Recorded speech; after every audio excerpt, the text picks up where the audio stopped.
We're live from New Delhi. You're watching DD India Live, India's voice to the world. I'm Lipakshi Khurana, coming up in the next 30 minutes. Prime Minister Narendra Modi to inaugurate international exhibition of sacred Piprahwa relics related to Lord Buddha, calls on people to experience the heritage. India's IT ministry issues notice to X, formerly Twitter, over misuse of Grok AI for obscene content, seeks action report within 72 hours. US President Trump warns Iran over protest crackdown. Tehran denounces Trump's threat of intervention as reckless, dangerous.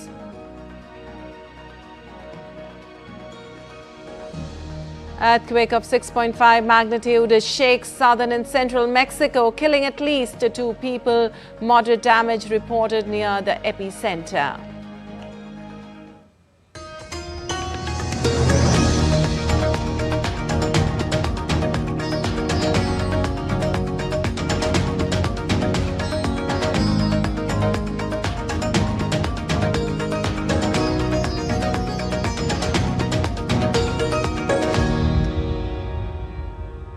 And on to the details now. Prime Minister Narendra Modi will inaugurate an exposition of sacred Piprahwa relics titled The Light and the Lotus, Relics of the Awakened One on Saturday at New Delhi's Rai Pithora Cultural Complex. The exposition aims to reaffirm India's commitment to heritage preservation and cultural leadership while celebrating India's spiritual legacy. Here's more. Prime Minister Narendra Modi will inaugurate the exposition of sacred Piprahwa relics on the 3rd of January 2026 at New Delhi's Rai Pithora Cultural Complex, marking the reunification of Piprahwa gem relics of Lord Buddha, repatriated after 127 years, with relics, gem relics and reliquaries from 1898 and then 1971 to 75 excavations at the Piprahwa site. The exposition, titled The Light and the Lotus, Relics of the Awakened One, will showcase relevant antiquities and works of art from several cultural institutions under the Ministry of Culture. Taking to X, Prime Minister Narendra Modi called it as a very special day for those passionate about history, culture and the ideals of Bhagwan Buddha. He said, and I quote him here, "Tomorrow, 3rd of January, is a very special day for those passionate about history, culture and the ideals of Bhagwan Buddha. At 11 a.m., the Grand International Exposition of Sacred Piprahwa Relics related to Bhagwan Buddha, The Light and the Lotus, Relics of the Awakened One, will be inaugurated at Rai Pithora Cultural Complex in Delhi.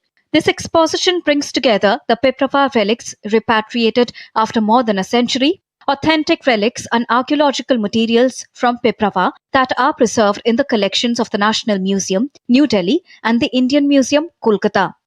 This exposition is in line with our commitment to further popularizing the noble thoughts of Bhagwan Buddha. It is also an effort to further deepen the bond between our youth and our rich culture.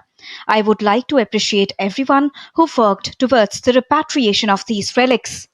The exhibition will feature over 80 objects spanning the 6th century BCE to the present, including sculpture, manuscripts and ritual objects. It is showcasing India's commitment to the entire Buddhist world about India's role as preserver and as spreader of Lord Buddha's message. This is also after 127 years that Lord Buddha's relics, which were found in Kapilvastu, which is called Piprahwa in the modern times, will be united in one place and put up for exposition. The exposition aims to reaffirm India's commitment to heritage, preservation and cultural leadership, while celebrating India's spiritual legacy and its significance as the birthplace of Buddha Dham, reflecting India's enduring commitment to preserving and sharing its civilizational heritage with the world. Deepika Mehta's report for DD India. Well, Cabinet Secretary and the other departmental secretaries briefed the media in New Delhi on Friday on the outcomes of the Pragati mechanism, that is proactive governance and timely implementation, chaired by Prime Minister. Speaking about the objectives of Pragati, the Cabinet Secretary T.V. Somanathan highlighted the structured project and issue escalation mechanism under Pragati-led ecosystem, which enables the systematic monitoring and resolution of issues across multiple levels in state governments. The objective of Pragati is to improve center-center and center-state coordination in order to, firstly, fast-track critical infrastructure projects which face issues and bottlenecks. Secondly, improve the outcomes in flagship schemes which may be showing suboptimal performance or which might require structural reforms. And thirdly, assess and resolve important categories of citizen grievances across various sectors of the government. Well, the Cabinet Secretary also informed that Prime Minister chairs Pragati review meetings directly with Chief Secretaries of States and Secretaries of Central Ministries. 50 such review meetings have been held so far. At the apex of the Pragati system, the Prime Minister personally chairs Pragati review meetings. In these meetings, he deals directly with Chief Secretaries of all the states and the Secretaries of all central departments and ministries who come together at these reviews to address issues in specific projects or schemes. 50 such review meetings have been held so far, and the 50th was held day before yesterday, which is why we are here to brief you today.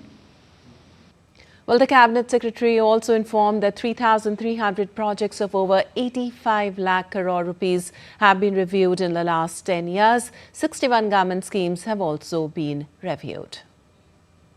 The portfolio of projects that the Pragati system has handled, so it has accelerated implementation of both projects and welfare schemes. It's not confined to projects. It covers programs, schemes also.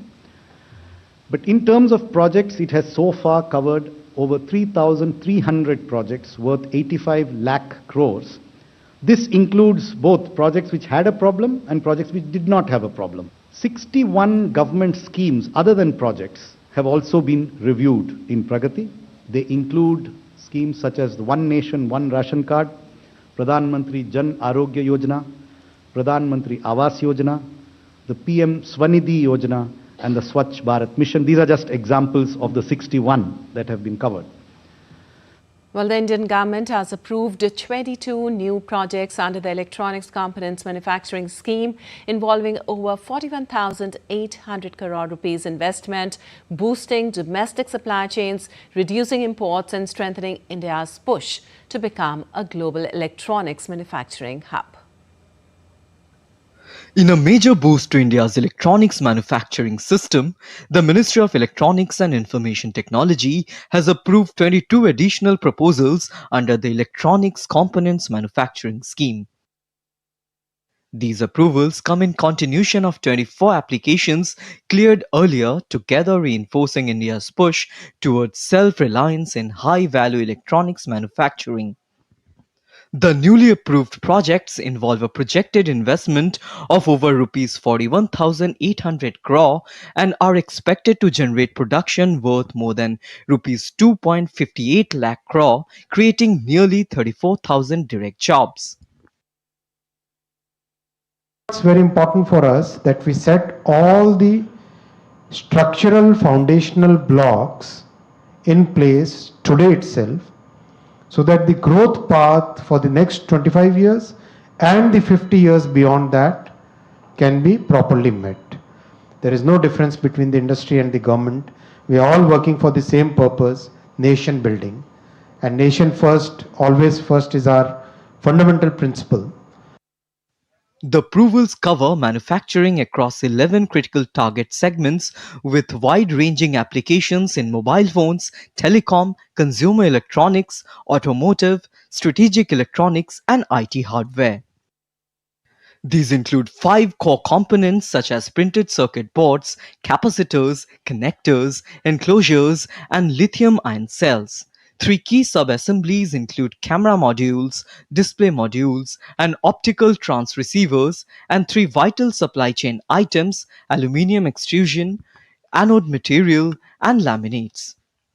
2026 is the year in which 4 units will start their commercial production. Keynes, Micron, CG Semi, and Tata plant in Assam. All these 4 units will start their commercial production in 2026. This will be a landmark year for our country. The approved projects are spread across 8 states: Andhra Pradesh, Haryana, Karnataka, Madhya Pradesh, Maharashtra, Tamil Nadu, Uttar Pradesh, and Rajasthan. Given that what's happening around the world, the geopolitical uncertainties, India is seen as that stable island amongst the disruptions that are happening around us. Stability of policies, there's continuity, whatever the government thinks it's long term, and we, as the world is looking at de-risking from only banking on a particular or a one country kind of a process, India is turning out to be that other reliable partner. These approvals are set to strengthen domestic supply chains, reduce import dependence on critical components, and accelerate India's journey toward becoming a global hub for electronics manufacturing in line with the Prime Minister's vision of Atmanirbhar Bharat. Tapas Bhattacharya's report for DD India.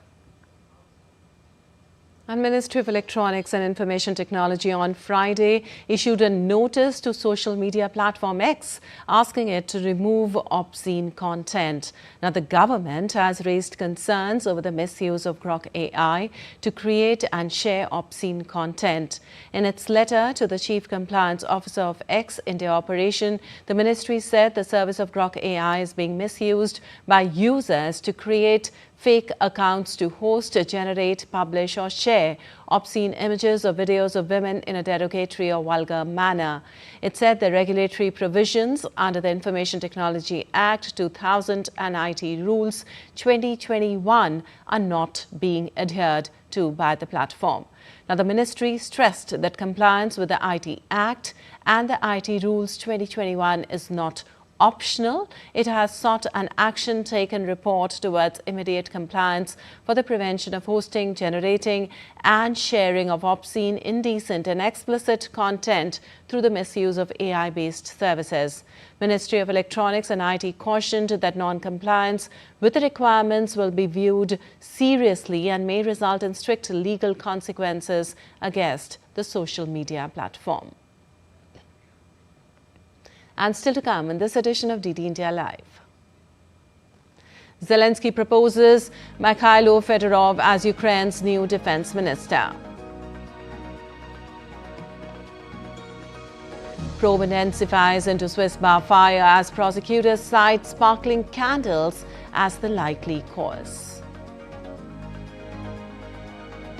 And Ahmedabad blossoms as 14th Ahmedabad International Flower Show opens under Bharat Ek Gatha theme.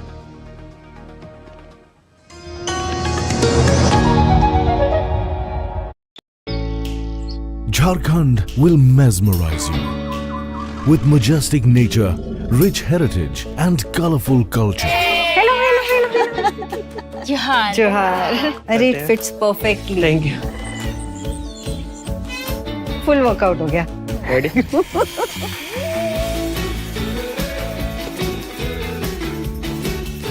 Postcards from Jharkhand on National Geographic.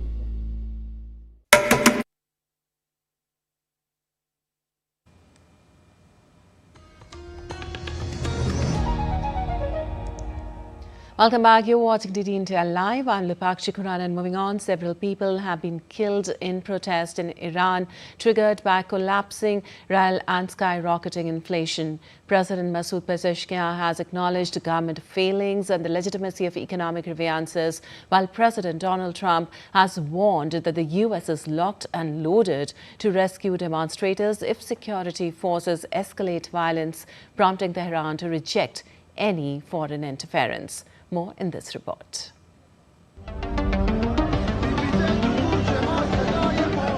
Protests in Iran, sparked by soaring living costs and a collapsing currency, entered sixth day on Friday. What began on Sunday with shopkeepers in Tehran striking against high prices and economic stagnation has rapidly spread nationwide, evolving from economic grievances into broader anti-government sentiment. At least 6 people have been killed, marking the most significant unrest since the 2022-23 demonstrations.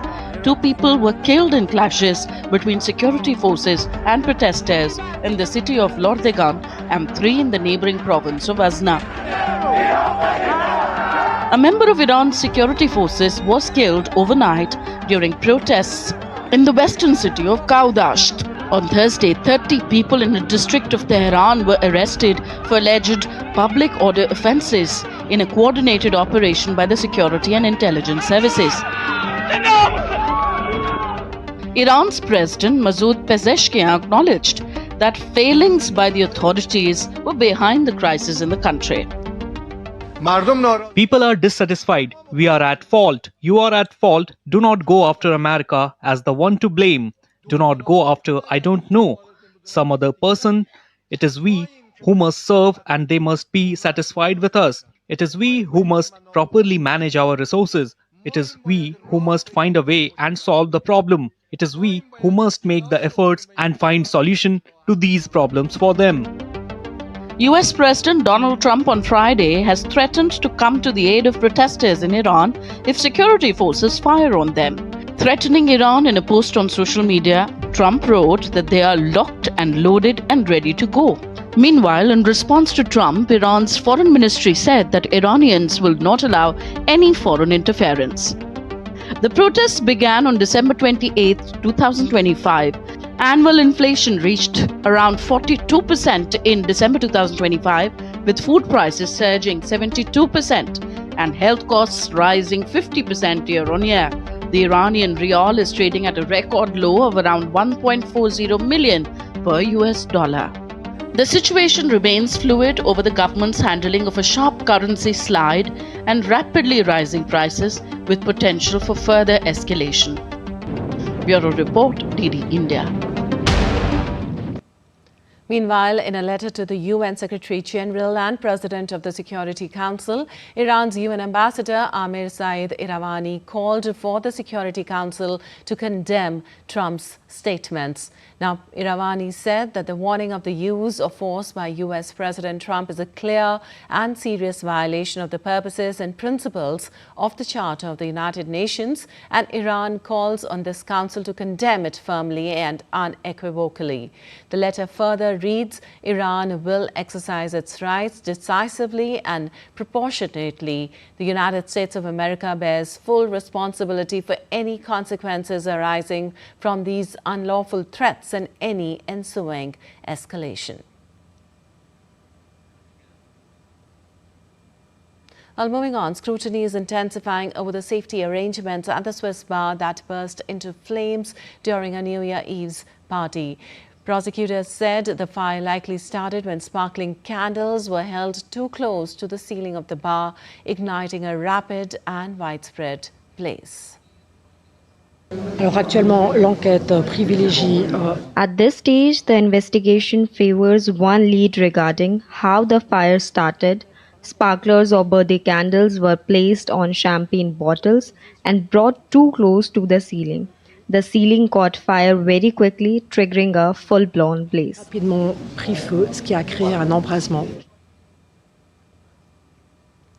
Authorities said further investigation will assess oversight, inspections and any potential criminal liability. Meanwhile, one of the bar's owners claimed the venue had complied with safety regulations and had undergone regular checks. And a 6.5 magnitude earthquake rattled Mexico's capital and a tourist hotspot on the Pacific coast on Friday, killing at least 2 people and causing moderate damage in a small town near the epicenter. The U.S. Geological Survey said the quake struck near Acapulco, a major port and beach resort, while the Mexico's National Seismological Service said that the earthquake's epicenter was situated 14 kilometers southwest of the town of San Marcos in the state of Guerrero. Following the earthquake, Mexico's Seismological Service registered for 20 aftershocks, the strongest of which was a magnitude 4.7, while authorities reported landslides over highways, gas leaks and damage to homes, public buildings and hospitals around Guerrero State.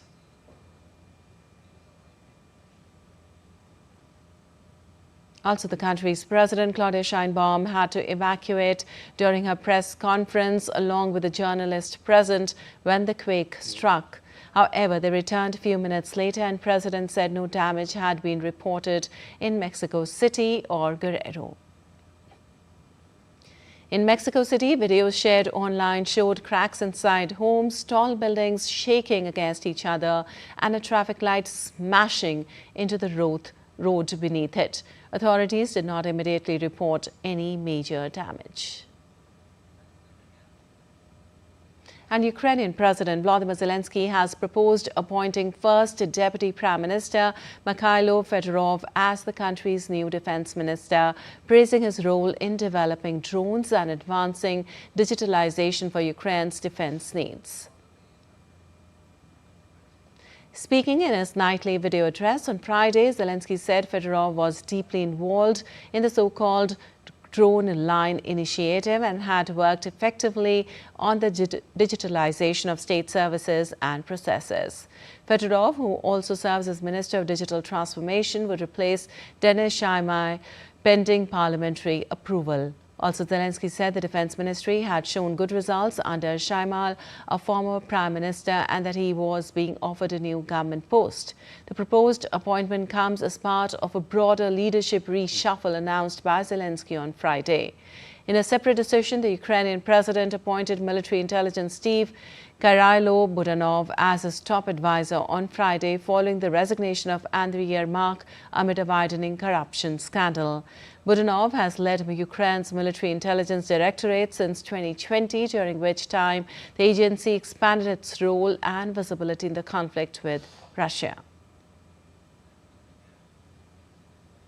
And in sports news, South Africa National Cricket Board on Friday announced the 15-member T20 squad for the T20 World Cup 2026 in India and Sri Lanka.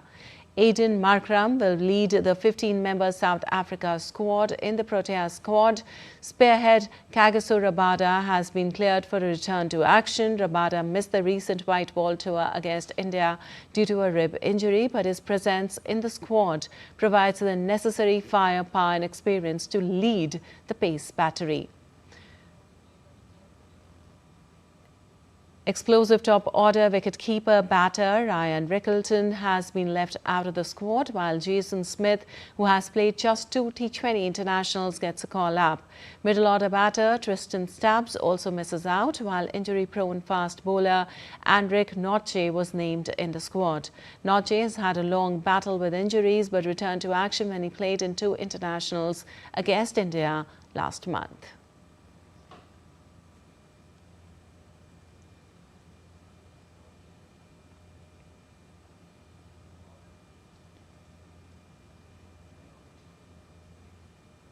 And Australia's long-time opening batter Usman Khawaja called time on his international career by announcing his retirement on Friday. The left-handed batter confirmed that the upcoming 5th and final Ashes Test at the Sydney Cricket Ground would be his final game in international cricket.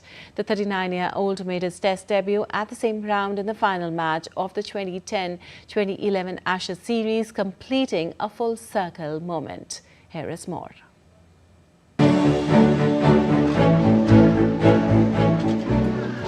I'm here to announce today that I'll be retiring from all international cricket after the SCG Test match. Australia's long-time opening batter Usman Khawaja has announced his retirement from international cricket, confirming that the fifth and final Ashes test against England in Sydney will be his last appearance for the national side. The 39-year-old made the emotional announcement on Friday during a press conference at the Sydney Cricket Ground with his family by his side. Khawaja will fittingly bow out at his home ground, the very venue he made his Test debut against England back in 2011. Khawaja became a symbol of diversity in Australian cricket. He hopes his journey inspires children who feel like outsiders or have been told they'll never succeed. He's given me memories I'll carry forever, friendships that go well beyond the game, and lessons that shape me who I am off the field. I hope I've inspired many children along the way, particularly those who feel that they are different, those who feel that they don't belong, or those others tell that they will never make it. I felt all these things growing up and trying to be an Australian cricketer. But seeing is believing, and I'm here to tell you that you can do whatever you want. You just got to keep trying. Across formats, Khawaja has scored over 8,000 international runs, featuring in 87 tests, 40 ODIs and 90 T20Is. He was part of Australia's World Test Championship winning squad in 2023 and was named ICC Men's Test Cricketer of the Year in the same season. One of the most remarkable chapters of his career came late, when Khawaja revived his Test fortunes at the age of 35, smashing twin centuries against England at the SCG in 2022. In the ongoing Ashes series, Australia lead 3-1 and have already retained the urn. Khawaja featured in the opening test before a back spasm ruled him out of the second innings. He missed the Brisbane test and later returned out of position in Adelaide following an injury to Steve Smith. As Australia prepare for the final test in Sydney from Sunday, the focus will not only be on the result but also on bidding farewell to one of the most respected figures in modern Australian cricket. Sports Desk, DD India. And Ahmedabad is in full bloom as the 14th Ahmedabad International Flower Show opens its doors to the public. Organized by the Ahmedabad Municipal Corporation, this year's exhibition carries the theme Bharat Ek Gatha, celebrating India's rich cultural heritage through vibrant floral displays. The show brings together colors, traditions and creativity under one roof and will continue to welcome visitors till January 22nd.